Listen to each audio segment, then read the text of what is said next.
que on ne pouvait pas dévoiler notre mission tant que le décret de création n'avait pas été fait. Et moi, il fallait que je recrute.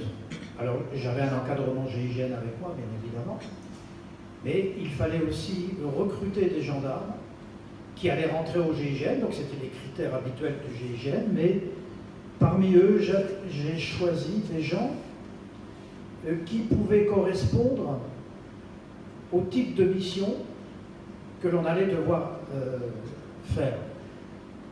Donc, recrutement traditionnel sur une première semaine, où là on filtre beaucoup, et sur le plan psychologique, essayer de voir et de sentir comment, pourquoi des gens viennent au GIGN, et pas seulement au GIGN, mais accomplir une mission dont ils ne connaissent rien. Là, il faut se méfier un peu, parce qu'ils sont fous, ils vont faire des trucs un peu spéciaux. Déjà que le GIGN, c'est un peu spécial, mais alors en plus, ça va être plus spécial. Qu'est-ce qui motive ces gens? Qu'est-ce qui les motive à quitter leur travail traditionnel de la gendarmerie pour faire ça? Et savoir que pendant tout le temps de la première phase de formation, ils ne sauront absolument pas pourquoi ils ont été recrutés. Et on leur a donné une formation très forte, intense, pendant 2 mois, où là on en a profité pour continuer à sélectionner sur un plan psychologique. Par exemple, pour être plus précis, quand tu dis sélectionner sur un plan psychologique, est-ce que tu peux nous apporter un exemple? L'exemple, c'était d'abord de savoir, c'était essayer de reconnaître en eux les ressorts qui les faisaient venir là. Est-ce qu'il n'y avait pas là-dedans des fous? Est-ce qu'il n'y avait pas des dingues, tout simplement, qui avaient besoin d'exister aussi à travers ça? Et jusqu'où ils étaient capables d'aller? Jusqu'où ils étaient capables d'offrir leur vie? Jusqu'où ils étaient capables aussi de sortir du cadre traditionnel de la gendarmerie, bien évidemment, puisque dans les types de formation qu'on leur a donnés et dans les exercices pratiques et concrets, on sortait carrément des cadres, même légaux, puisqu'on est allé faire des missions à l'étranger, et on savait que si on était piqué, si on était pris, on finissait en tôle, et le groupe était déjà dissous avant d'avoir commencé. Donc, on les a amenés sur des missions concrètes, réelles, sans assurance, mais en leur donnant une formation qui leur permettait de réaliser ce qu'il y avait à réaliser. Simplement, il fallait s'engager, et c'est dans cet engagement-là qu'on voulait savoir quel était le ressort de l'engagement. Est-ce que ces gens étaient fous, ou est-ce qu'ils étaient capables d'agir en conscience, en comprenant bien les limites, jusqu'où ils pouvaient aller eux-mêmes, et dans quel... voilà. Et les missions qu'on a eu à faire par ailleurs, y compris des missions à l'étranger, mais dans un cadre réel cette fois-ci, nous ont montré que non seulement c'était utile d'avoir cet engagement-là, mais qu'en plus ça devait s'adresser à des gens équilibrés, conscients de ce qu'ils faisaient, et la plupart d'entre eux, même pratiquement à 95-98%, c'était des gens mariés, avec des enfants, etc. Donc c'était pas des abrutis, célibataires qui pouvaient partir n'importe où. Enfin, non. Ceux-là sont sortis, ceux-là sont partis. Tous ces types qui, sur le plan physique, étaient au top, pouvaient révéler d'autres faiblesses que l'on ne voulait pas voir. Et dans cela, rester, comme tu l'as dit, authentique. Ce que je recherchais, c'était l'authenticité. La recherche de l'authenticité. Voilà la vraie valeur fondamentale. Est-ce que tu peux la définir un peu plus, cette authenticité, selon toi? L'authenticité, c'est être véritablement celui que l'on se sent être sans porter de masque, sans jouer un rôle.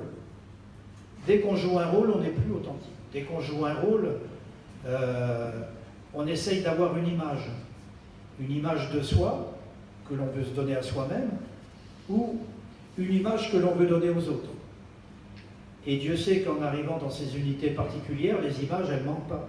Il y a forcément des projections, il qui sont reprises par la presse, etc. Il y a toujours des thèmes. Or, quand on interroge les gens, et tu en connais peut-être pas du GIGN, mais tu en connais d'autres unités maintenant, ce sont des gens authentiques, ce sont des gens vrais, ce sont des gens voilà, qui ne portent pas sur eux ce que souvent les autres projettent sur eux-mêmes. Et c'est ça qui est essentiel. C'est l'essence des choses. Et c'est être au niveau de son être intérieur. Et pour ça, il faut se connaître. Et les sélections, mais aussi la formation qu'on leur a donnée, permettaient de se mettre à poil. Là, on était à poil dans tous les sens du mot. Être à poil, être vrai, être authentique. Sans garniture, sans... Et même vis-à-vis du président qu'on ne connaissait pas au début, et qu'il ne connaissait pas non plus, et qui ne savait pas qu'ils allaient le connaître, c'était cette garantie-là que je voulais avoir. Et dans la deuxième phase de l'entraînement, une fois sélectionnés, on leur a donné tous les outils pour assurer la sécurité sur un plan technique, à partir d'éléments que l'on a mis en place nous-mêmes et qu'on était unique au monde à mettre en place, et qui a fait école depuis ce temps-là. Aujourd'hui, on parle encore et on demande aux GIGN d'aujourd'hui encore nos techniques, notre façon d'être qui est très particulière, qui est très spécifique au GSPR de l'époque. Je me posais une question. À un moment donné, tu nous parles de Pierrot. Et tu nous dis que, alors Pierrot c'est un gendarme du GIGN, hein, et le livre d'ailleurs commence par quelque chose qui est très marquant. Hein. Le livre commence par quelque chose qui est souvent rejeté dans notre société, il commence par un enterrement, et il finit aussi par un enterrement, mais avec un élan vital. Il y a quelques phrases à la fin du livre qui sont très fortes. Et que la vie soit. Tu nous dis que Pierrot représentait les valeurs du GIGN, du GSPR, alors quelles étaient les valeurs qu'il portait et comment est-ce qu'il les a insufflées finalement dans ce groupe? Alors Pierrot, naturellement, c'est un des nôtres qui est décédé il y a 2 ans, comme d'autres sont partis avant lui. Lui avait une mission très particulière parce qu'il était depuis le début auprès de la vie privée du président. Donc il était dans cette authenticité. On parle de valeurs, ben voilà une. Ce sont des gens qui ont su s'adapter. La valeur, c'est aussi, et les principes, l'adaptation. L'adaptation, on sait ce que c'est en sophrologie, hein, puisqu'elle permet justement de s'adapter à tout changement, tout changement dans sa vie et tout changement autour de soi, quelle que soit la nature de ce changement, que l'on peut connaître au travail, que l'on peut connaître dans sa vie, etc. Comment gérer ça au mieux? C'est l'adaptation. Et lui l'avait, mais à travers son authenticité. C'est-à-dire que ce n'étaient pas des règles absolues qu'il fallait appliquer, c'était des ressentis intérieurs qui nous permettaient de trouver à chaque situation nouvelle qui pouvait se produire, et Dieu sait qu'on ne pouvait pas prévoir ces situations-là, être capable d'apporter une réponse immédiate, efficiente, et qui correspondait exactement aux besoins du moment. Et cela, c'est pas dans le manuel du parfait gendarme, c'est pas dans le manuel, c'est pas dans un manuel quelconque. C'est quelque chose qui résultait d'un état intérieur, qui venait de la formation, bien évidemment, mais qui venait avant tout des qualités spécifiques de chaque personne, de chaque individu. Et chacun répondait en fonction de ce qu'il était véritablement. On retrouve ça à travers l'authenticité, à travers l'adaptation, et autant de personnes dans le groupe, autant de façons de répondre, dans la manière, dans la façon. L'objectif étant toujours, bien sûr, d'assurer la sécurité et de garder le rapport de confiance. Mais pour le reste, dans la façon d'être, et c'est ce qui a beaucoup plu, je pense, au président, c'est que chacun avait sa façon, à lui, d'être là auprès du président.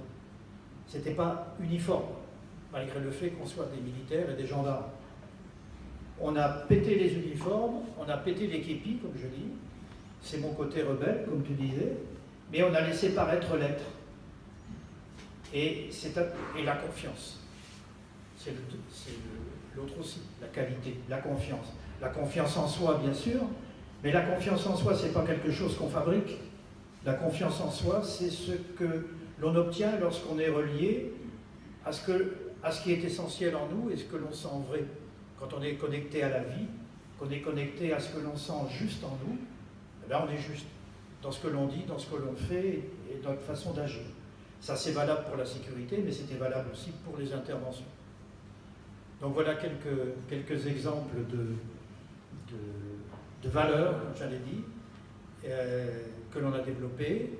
Et Pierrot était un de ceux, parce qu'il était même, c'est un représentant dans un moment particulier. Et ça revient à mon but.